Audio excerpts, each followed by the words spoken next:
کرتاجنا قسط نمبر 5۔ سمندر میں کرتاجنی امیر البحر موابرس بھی موجود تھا۔ وہ گزشتہ 3-4 سال سے کوناڈس کو پکڑنے کی کوشش کر رہا تھا۔ موابرس بھی اپنے وقت کا مانا ہوا قزاق رہا تھا اور اس پر متضاد اس کا تجربہ تھا، کیونکہ وہ بوڑھا تھا، کوناڈس کی طرح جوان نہیں تھا۔ اس نے ہر طریقے سے رومی امیر البحر کو گھیرنے کی کوشش کی، لیکن آج تک رومی بحریہ کے بچے رہنے کی بڑی وجہ یہ تھی کہ ان کا بیڑا کبھی سمندر میں ایک جگہ اکٹھا نظر نہیں آیا تھا۔ کوناڈس کی عادت تھی کہ وہ اپنے بیڑے کو 20 ٹکڑوں میں تقسیم کر کے ایک دوسرے سے خاصے فاصلے پر رکھتا۔ جب بھی موابرس کو کوئی کامیابی ہوئی تو اس حد تک کہ اس نے رومی بیڑے کی ایک آدھ کشتی کو تباہ کیا، خود کوناڈس کبھی موابرس کے ہاتھ نہ لگا۔ یہ آنکھ مچولی پچھلے 3-4 سال سے جاری تھی۔ کرتاجنی امیر البحر ہمیشہ اس تلاش میں رہتا تھا کہ کبھی اسے رومی بحریہ کو اکٹھا ہونے کی خبر ملے۔ جب سے کوناڈس اونچے ساحلوں کی طرف آیا تھا، اس کے دل میں یہی خدشہ تھا کہ کئی موابرس کو اس کے ٹکڑے کو یکجا ہونے کی خبر نہ مل جائے، کیونکہ اتنے عرصے میں پہلی مرتبہ اس کا بیڑا یکجا ہوا تھا اور یہ امر بھی مجبوری تھا۔ ارمندس کی 70,000 بحری سپاہ کو واپس نکالنے کے لیے رومی مجلس شورا کا حکم ماننا کوناڈس کی مجبوری تھی۔ چنانچہ کوناڈس اپنا بیڑا لیے یہاں آیا، اور جب یہاں آ کر اسے معلوم ہو کہ واپس لے جانے کے لیے کوئی فوج بچی ہی نہیں، تو اس نے چاہا کہ پھر اپنے بیڑے کی ترتیب کو توڑ دے، کیونکہ اگر کرتاجنی امیر البحر کو رومیوں کے ساتھ بڑی سمندری جنگ کا موقع مل گیا تو وہ ہر قیمت پر جنگ جیتنے کی کوشش کرے گا۔ موابرس اور کوناڈس کے درمیان جنگ نہیں تھی، یہ سچ مچ پکڑو پکڑوں کا کھیل تھا۔ الغرض کوناڈس نے نئے احکامات جاری کر دیے۔ آج وہ بہت خوش تھا۔ اس کے جہاز پر ایک نئی حسینہ آئی تھی۔ کلاڈینا تو خود بخود اس تک آ پہنچی تھی۔ یہ لوٹ کا مال نہ تھی، اس لیے وہ کسی قدر جھجک رہا تھا۔ وہ چاہتا تھا کہ اس رومی لڑکی کو پوری طرح اعتماد میں لے کر اس کے آبرو کے ساتھ کھیلے، ورنہ اس طرح کے تکلفات کا عادی نہیں تھا۔ اس سے قبل جتنی لڑکی اس کے جہاز پر رہائش پذیر تھی وہ سب لوٹ کا مال تھی۔ کلاڈینا جہاز پر سوار ہوئی تو اداس چہرے والی حسین لڑکیوں نے اس کا استقبال کیا۔ وہ تعداد میں 11 تھی۔ کلاڈینا 12ویں تھی۔ سب کی سب لڑکیاں نہایت حسین اور پرکشش، کوئی یونانی، کوئی کرتاجنی، کوئی مشرقی، کوئی مغربی۔ غرض کوناڈس نے اپنے لیے اپنے جہاز پر جنت بنا رکھی تھی۔ وہ کسی حسینہ کو زیادہ عرصہ تک اپنے جہاز پر نہ رکھتا تھا۔ اس کا دل جب بھی کسی لڑکی سے بھر جاتا تو وہ اسے فروخت کر دیتا۔ یہ وہ زمانہ تھا جب دنیا کے ہر شہر میں غلاموں اور لونڈیوں کا کاروبار ذرا بھی معیوب نہ سمجھا جاتا تھا۔ قبل مسیح کے اس دور میں جب کرتاجنا کو آباد ہوئے، ابھی 2 صدیاں ہی گزری تھیں، دنیا کے ہر بڑے شہر میں غلاموں اور لونڈیوں کا سرے بازار بیچا جاتا تھا۔ کوناڈس کا جی بھر جاتا تو وہ فارغ ہونے والی حسینہ کو روما کے بازار میں بیچ دیتا۔ وہ خود روما نہ جاتا تھا، یہ کام بھی اس کے ہر کارے کرتے تھے۔ کلاڈینا کو جلدی احساس ہو گیا کہ وہ کسی غلط جگہ پر آ گئی ہے۔ رومی امیر البحر جہاز پر اتنی زیادہ لڑکیوں کا کیا کام؟ یقیناً کوئی اور ماجرا تھا۔ سب حسیناؤں کے چہرے بجھے بجھے سے تھے اور ان کی آنکھوں میں بے بسی اور اداسی کی کیفیت صاف دکھائی دیتی تھی۔ رومی امیر البحر کا جہاز بہت بڑا تھا۔ یہ حقیقت میں ایک قزاق کا جہاز تھا۔ اس قسم کے جہازوں کو سے منزلہ کہا جاتا ہے۔ کرتاجنیوں کے جہاز بنانے کی صنعت دنیا کی سب سے بڑی صنعت تھی۔ کرتاجنا میں دور دراز سے بے پناہ لکڑی صرف جہاز لانے کے لیے بنائی جاتی تھی۔ چھوٹی کشتیوں سے لے کر 5 منزلہ جہاز تک کرتاجنا کی تعمیراتی بندرگاہوں پر نمودار ہوتے دکھائی دیتے تھے۔ رومی امیر البحر نے ایک نیا نویلا کرتاجنی جہاز لوٹنے کے بعد اسے اپنے لیے عیاشی کا محل بنا لیا تھا۔ 6 منزلہ جہاز میں تہ خانہ بھی تھا، جس میں 2 رویا نشستیں لگی ہوئی تھی۔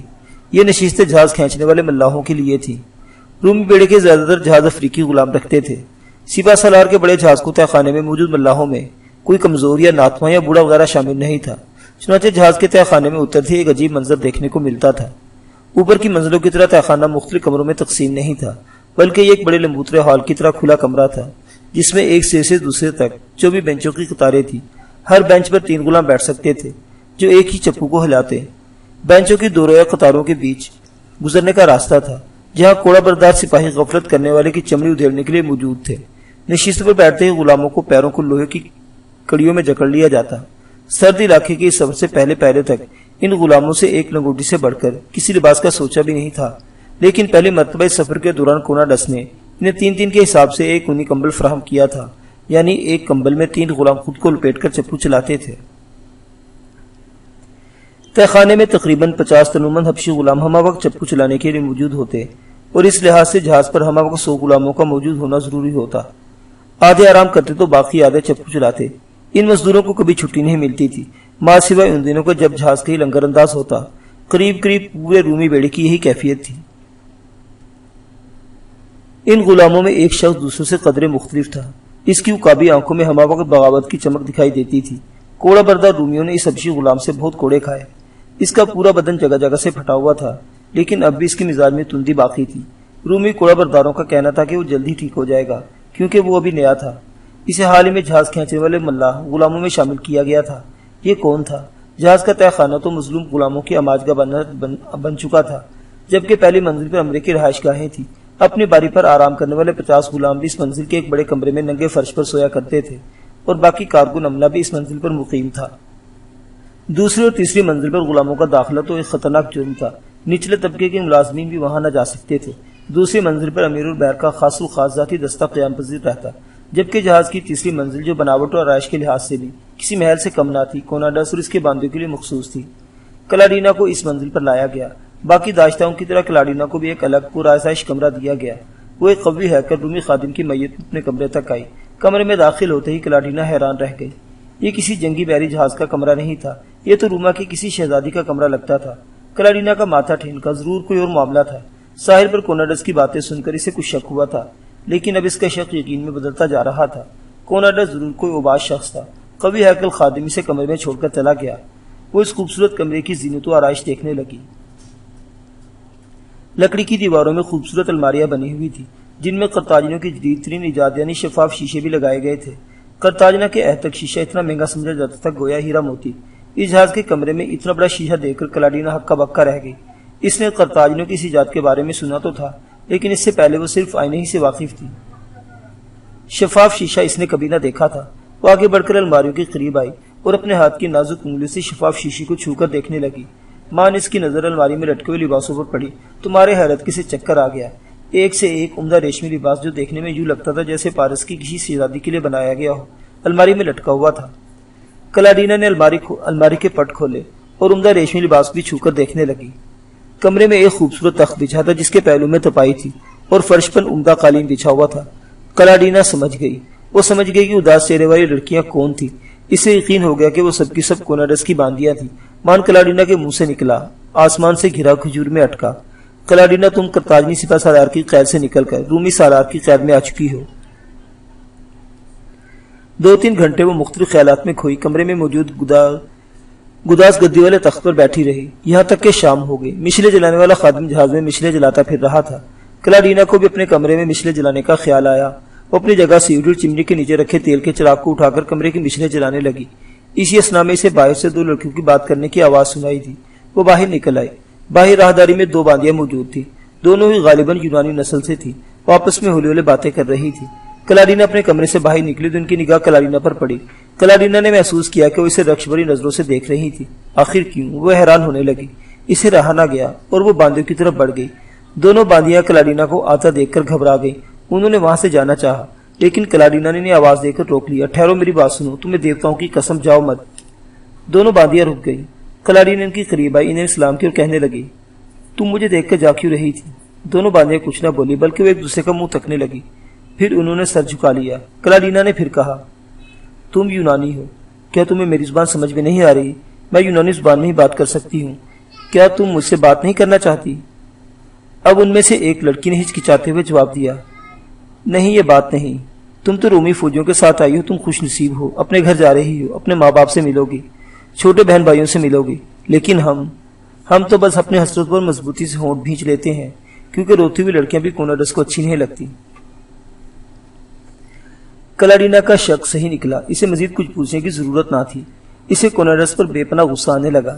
یہ کیسا امیر البحر تھا؟ یہ تو ایک ظالم قزاق تھا۔ اس کے کانوں کی لوئیں تمتما اٹھی۔ اچھا تو یہ بات ہے، گویا کوناڈس نے تمہیں اغوا کر کے رکھا ہے۔ باقی لڑکیاں کہاں ہیں؟ میں جب آئی تھی اس وقت تمہاری تعداد 11 تھی، باقی اپنے اپنے کمرے میں ہے۔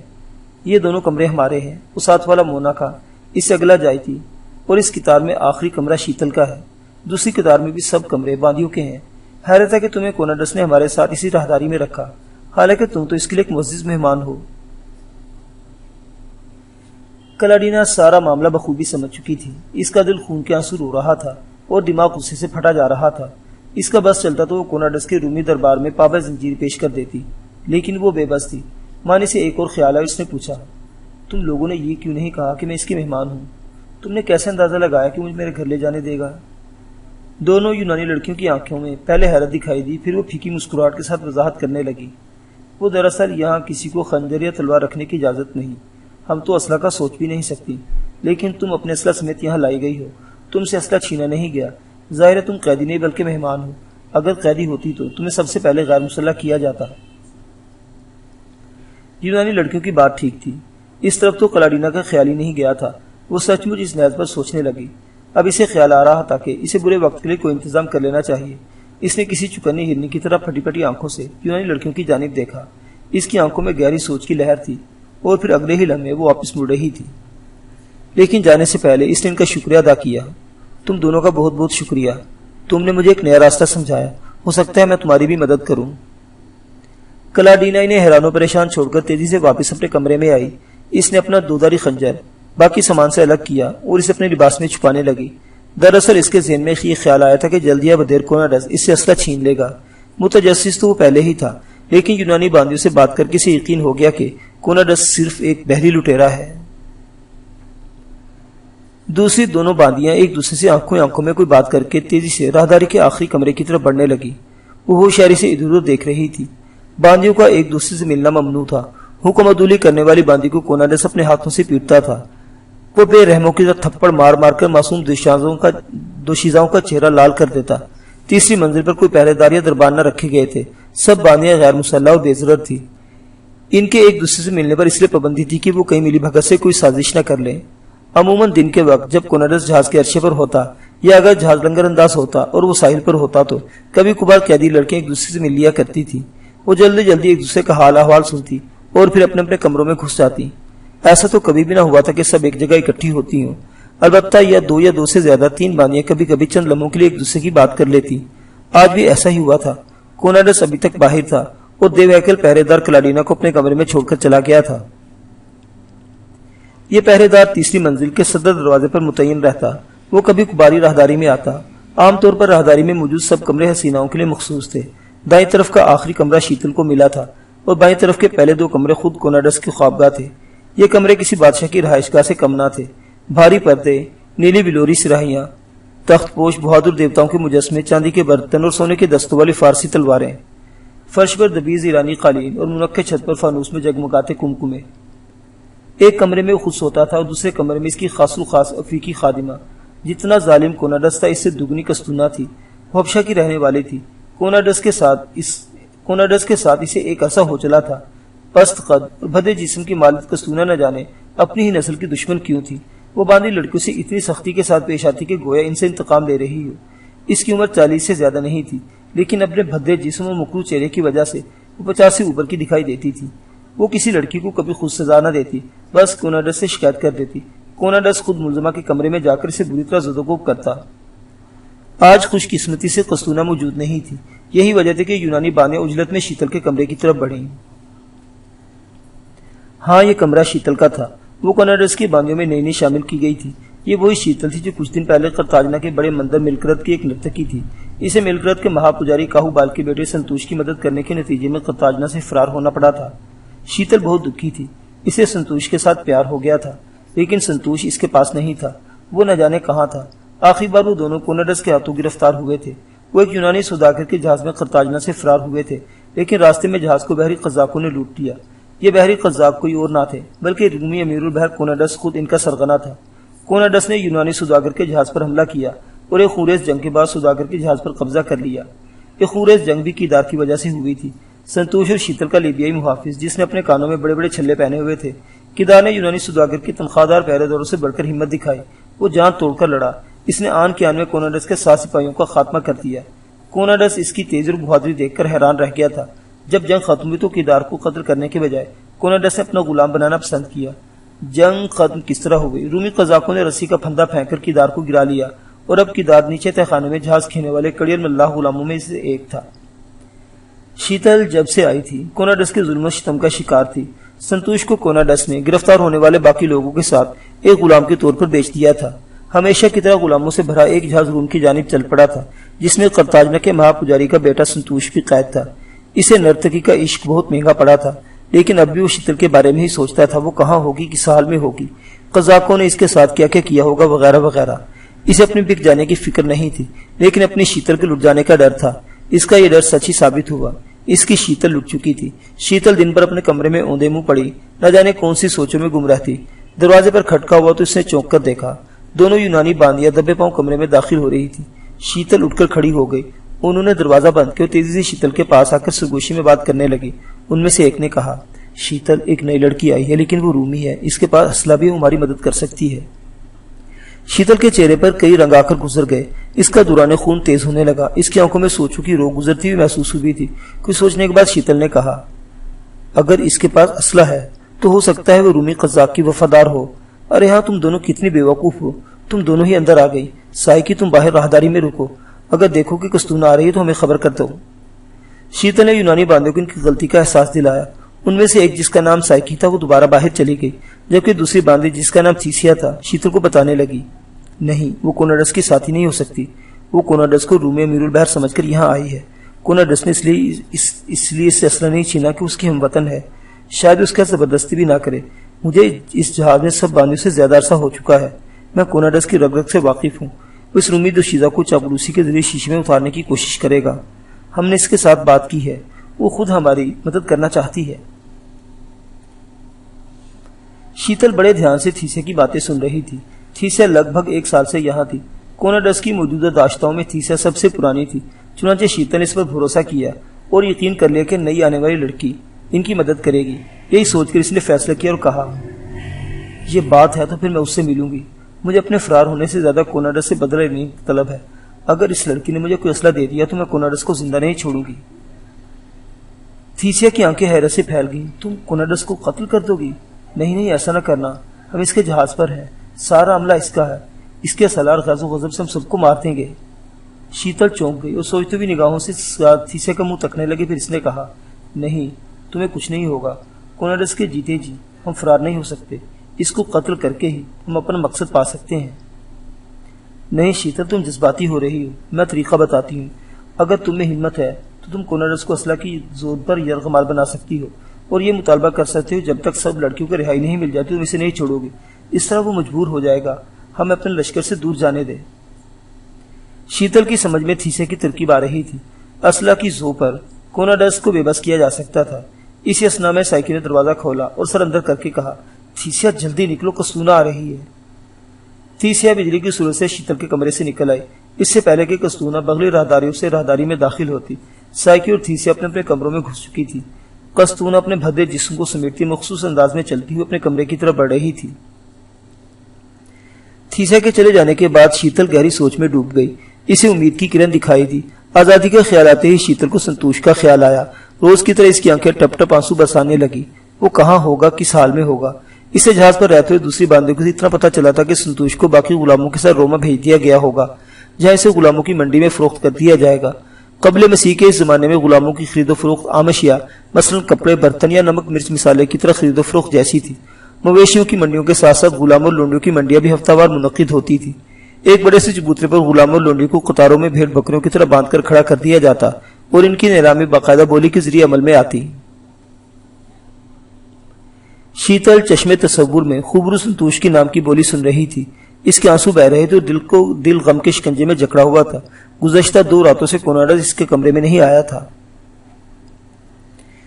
کوناڈس سرے دست بہت مصروف تھا، یہی وجہ تھی کہ گزشتہ 2 راتیں اس نے بغیر کسی لڑکی کی گزاری تھی اور آج اسے مصروفیت کے ساتھ ایک سنگین پریشانی بھی لاحق ہو گئی تھی۔ ارمیندس کا لشکر تباہ ہو چکا تھا، یہ خبر کوناڈس کی حد سے زیادہ پریشان کن تھی۔ روم کی بری فوج کا ایک بڑا حصہ ارمیندس کے ہاتھوں تباہ و برباد ہو گیا تھا۔ چنانچہ سچ مچ کوناڈس کی طبیعت آج عیاشی کی طرف مائل نہ ہوئی۔ وہ غروب آفتاب تک جہاز کے عرشے پر کھڑا رہا، پھر رات کا اندھیرا چھاتے ہی خود اپنے کمرے میں آیا اور بے تحاشا شراب پینے لگا۔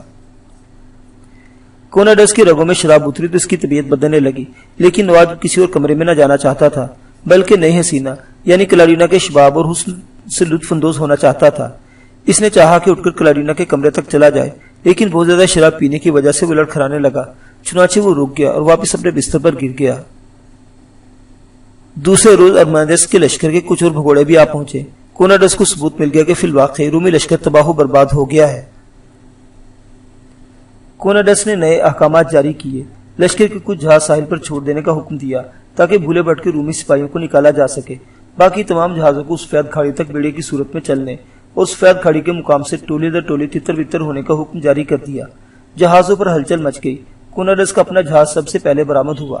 تہ خانے کے حال میں موجود حبشی ملاحوں کے چپو کئی دن بعد پھر حرکت میں آئے۔ سفید کھاڑی ساحل کے ساتھ ساتھ 100 کلومیٹر چلنے کے بعد آتی تھی۔ یہاں سے بیڑے کو کھلے سمندر میں داخل ہونا تھا۔ کوناڈس کو تسلی تھی کہ رومی ساحلوں کے ساتھ اسے کوئی خطرہ نہیں ہوگا۔ کوناڈس کا بیڑا واپسی کے راستے پر چل پڑا۔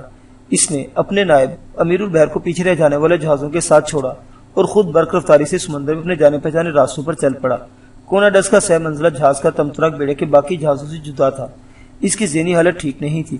قرطاجنوں کے خلاف انتقام و غم و غصہ نے اسے دیوانہ کر رکھا تھا۔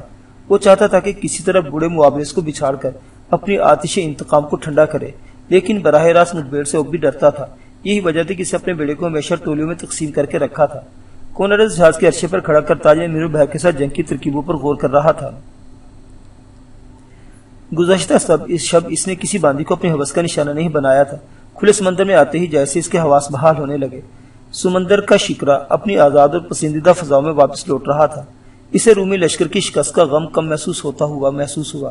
کوناڈس کا جہاز سمندر کی لہروں پر ڈولتا تیزی سے بحر روم کے شمالی ساحلوں کے ساتھ ساتھ آگے بڑھتا چلا جا رہا تھا۔ کوناڈس کے بیڑے کو مشہور سفید کھاڑی تک یکجا ہو کر چلنا تھا۔ شام ہوئی لیکن کوناڈس نے اپنے جہازوں کو رکنے کے لیے نہ کہا۔ یہ تیز رفتار سفر جاری رہا یہاں تک کہ رات چھانے لگی۔ حبشی غلام بار بار باریاں بدل رہے تھے۔ کسی کو سونے کی اجازت نہ تھی۔ بیڑے کے تمام جہازوں کی مشلیں روشن تھی۔ سفید کھاڑی نزدیک آتی جا رہی تھی۔ سفید کھاڑی ایک عجیب مقام تھا۔ یہاں سخت چونے کی اونچی چٹانیں تھی جن میں ایک وسیع و عریض کھاڑی قدرتی بنی ہوئی تھی۔ کھاڑی کیا تھی؟ ایک لمبوتری جھیل جو سفید پہاڑوں کو کاٹتی ہوئی زمین سے 2 کلومیٹر آگے تک چلی گئی تھی۔ اس لمبی جھیل کے چاروں طرف اونچی سفید چٹانیں تھی جو سب کی سب سخت چونے کے پتھر سے قدرتی طور پر بنی ہوئی تھی۔ کھاڑی کا صرف ایک سرا کسی دھانے کی طرح کھلا تھا جہاں سے سمندر کا پانی کھاڑی میں داخل ہوتا اور نکلتا تھا۔ تجارتی یا عسکری حوالے سے سفید کھاڑی کسی کام کی نہیں تھی۔ چونے کے گرم پتھروں پر نہ تو کوئی بندرگاہ بنائی جا سکتی تھی اور نہ ہی ان اونچی چٹانوں سے نیچے سمندر کی سطح تک پہنچنے کا کوئی آسان راستہ تھا۔ یہ کھاڑی محض گویا ایک ویرانہ تھی۔ البتہ کوناڈس سفید کھاڑی کو کبھی کبھار اپنی کمینگاہ کے طور پر استعمال کیا کرتا تھا۔ یہ رومی ساحلوں کا علاقہ تھا اور اس طرح قرطاجنوں کے آنے کا تصور بھی نہیں کیا جا سکتا تھا۔ اس مرتبہ بھی جب کوناڈس ارمندس کے لشکر کو نکالنے کے لیے آیا تو اس نے کھاڑی میں اپنے 10 لڑاکا جہاز پہرے داری کے لیے چھوڑ دیے تھے۔ یہی وجہ تھی کہ واپسی کے سفر میں کھاڑی تک تمام راستے میں اسے کوئی خطرہ نہیں تھا۔ وہ عرشے پر کھڑا دور مغرب اپنی آنکھیں گاڑے تاریکیوں کو ٹٹولتا رہا۔ سب کچھ ٹھیک ٹھاک ہونے کے باوجود اس کا اطمینان نہیں ہو رہا تھا۔ کیا یہی کسی انجانے خطرے کی اطلاع تھی؟ اس نے اپنے آپ سے سوال کیا اور اپنے آپ کو خود ہی جواب دیا، نہیں، ہم بحر روم کے شمالی پانیوں میں ہیں۔ یہ ہمارا علاقہ ہے۔ یا مشرق میں یونان کی آخری بندرگاہ سے لے کر مغرب میں اسپین کی پہلی بندرگاہ تک سینکڑوں کلومیٹر کا ساحل ہمارا ہے۔ کارتھیوں کی اتنی مجال نہیں کہ وہ شمالی پانیوں میں آئے۔ اصل میں مجھے بری فوج کی شکست کے غم نے پریشان کر رکھا ہے۔ کوناڈس نے اپنے کندھے اچکائے۔ اس نے خود کو تسلی بخش جواب دے لیا تھا۔ چنانچہ اس نے مزید اپنے ذہن پر دباؤ ڈالنا مناسب نہ سمجھا اور عرشے سے نیچے اتر آیا۔ رات کی تاریکی چھا چکی تھی۔ سب جہازوں کی مشلیں روشن تھی۔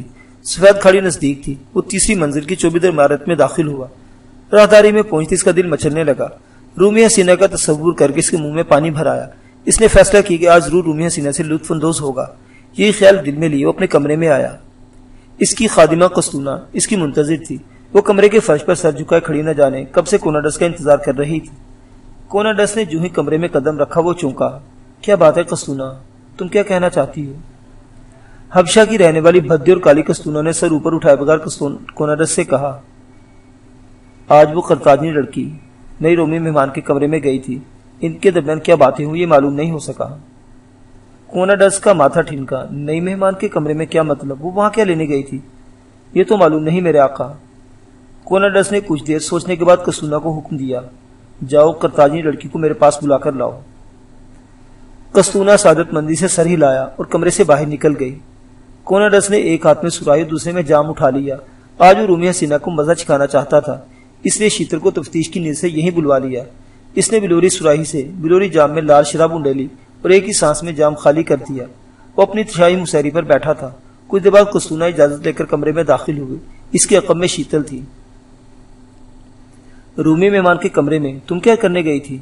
کوناڈس نے کڑکدار آواز میں شیتل سے سوال کیا۔ کوناڈس کے لہجے کی گونج راہداری کے سارے کمروں میں سنی گئی۔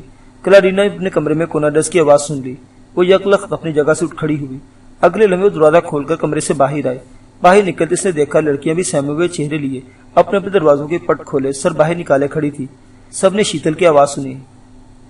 میں اسے خبردار کرنے گئی تھی، اسے یہ بتانے گئی تھی کہ رومی امیر البحر کسی مہذب ملک کا سالار نہیں بلکہ ایک قزاق اور لٹیرا ہے۔ شیتل نے پہلی مرتبہ اتنی جرأت کے ساتھ بات کی، شاید اس کی وجہ یہ تھی کہ آج اس نے اپنے لباس میں ایک تیزدار خنجر چھپا رکھا تھا۔ شیتل کا لہجہ دیکھ کر کوناڈس تو جیسے پاگل ہو گیا، اس کی کنپٹیاں تمتما اٹھی، وہ غصے اور اشتعال کی حالت میں اٹھا اور اپنی عادت کے مطابق آگے بڑھ کر معصوم شیتل کے منہ پر زوردار تھپڑ جڑ دیا۔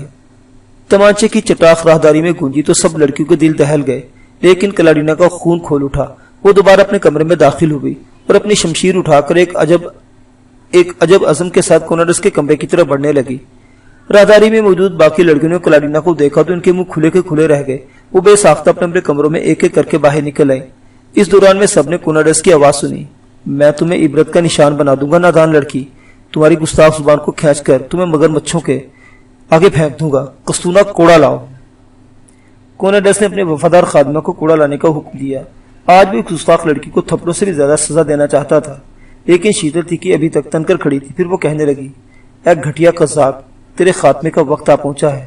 تو نے بہت سے معصوموں کی آبروئیں لوٹی، آج تو نہیں بلکہ میں تجھے عبرت کا نشانہ بنا دوں گی۔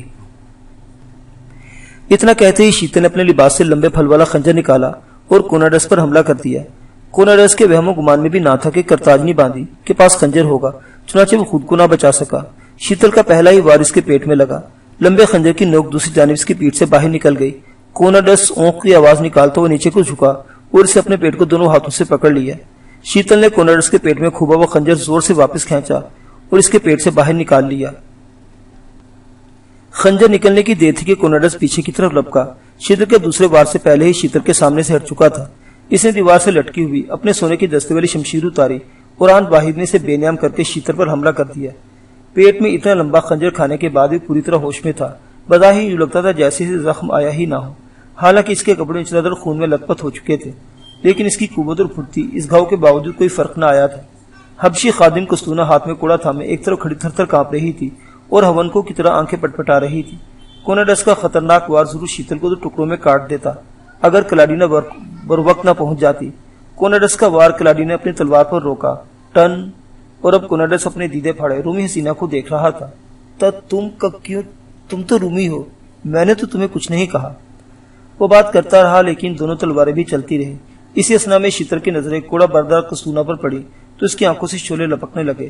مکار قسطونہ فوراً شیتل کا ارادہ بھانپ گئی اور کوڑا پھینک کر الٹے پاؤں بھاگی۔ شیتل نے اس کے پیچھے جانا چاہا لیکن کلاڈینا کا خیال کر کے رک گئی۔ اس نے سوچا ایک کمزور لڑکی اکیلی شاید اس خوخار درندے کا مقابلہ نہ کر سکے، اور اب تو سچ مچ کوناڈس نے کلاڈینا پر بھیانک وار کر دیا۔ اس کے منہ سے گالیوں کا طوفان نکل رہا تھا۔ میں تمہاری ایک ایک بوٹی چبا جاؤں گا، تمہاری یہ جرت کیسے ہو کہ تم رومی امیر البحر پر ہاتھ اٹھاؤ۔ موٹی قسطونہ دوڑتی ہوئی باہر راہداری میں آئی تو اس کے سامنے مظلوم لڑکیوں کا پورا دستہ کھڑا تھا۔ سب سے پہلے سائیکیو تھیسی آگے بڑھی۔ قسطونہ اپنی جگہ ٹھٹک کر رک گئی اور ہاتھ جوڑ کر ان سے معافیا مانگنے لگی، لیکن تھیسی نے اس کی ایک نہ سنی اور اپنے دائیں ہاتھ کا موقع اس کی موٹی آنکھ پر جڑ دیا۔ قسطونہ کے حلق سے اتنی زوردار چیخ نکلی کہ سب لڑکیوں کے دل دہل گئے۔ اندر کوناڈس کے کمرے میں ابھی تک جنگ جاری تھی۔ کلاڈینا ایک ماہر تلوار باز کی طرح پینترے بدل رہی تھی۔ اس نے قرطاجیوں کے لشکر میں کئی ماہ گزارے تھے اور اب تو وہ خود کو ایک سپاہیہ تصور کرتی تھی۔ گھاؤ کوناڈس میں بھی اب آہستہ آہستہ قوت کم ہو رہی تھی۔ قریب تھا کہ کوناڈس غش کھا کر گر پڑتا۔ اچانک باہر راہداری میں باہر قدموں کی آواز سنائی دی۔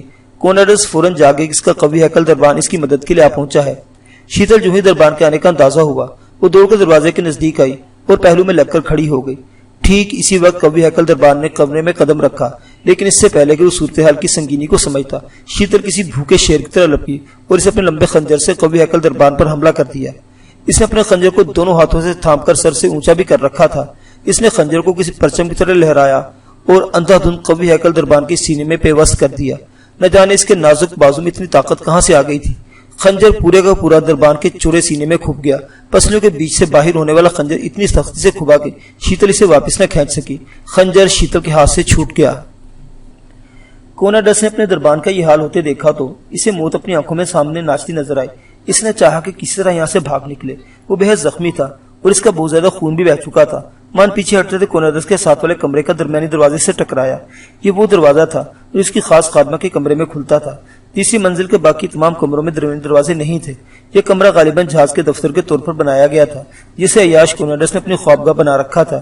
کوناڈس جو ہی دروازے سے ٹکرایا دروازہ کھل گیا۔ یہ بھاگ نکلنے کا اچھا راستہ تھا۔ کوناڈس ساتھ والے کمرے میں داخل ہو گیا۔ کلاڈی نے اسے للکار اس کے پیچھے لپ کی، لیکن کوناڈس بس اب اپنی جان بچانے کی فکر میں تھا۔